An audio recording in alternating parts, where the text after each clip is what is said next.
Словенечката полиција употреби водени топови и солзавец за да ги растера илјадниците луѓе кои протестираа во центарот на Љубљана со барање обрзувачките мерки за сузбивање на епидемијата да се изменат во препораки и словенечката влада да си поднесе оставка.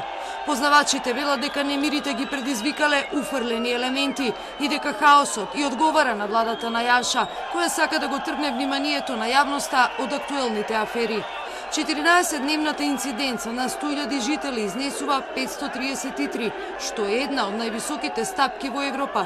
Ковид-пропусницата, односно потврда за вакцинација или тест, е потребна за влез во сите продавници, па дури и на бензинските пумпи, како и во здравствените установи, освен за итната помош.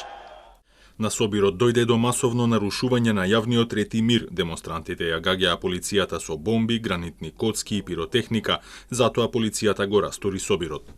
Премиерот Јанша го повика обвинителството да преземе мерки против заканите и насилствата.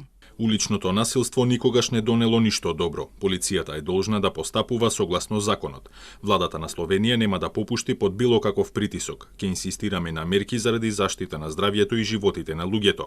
Време е обвинителството да запре со толерирање на заканите и насилствата.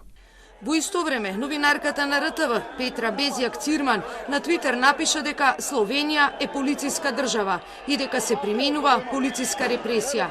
Премиерот Јанша, чија влада пред една година ги забрани јавните собирања, сега ја обвини РТВ Словенија дека го поддржува уличното насилство и повика на расправа во Народното собрание за нивната одговорност.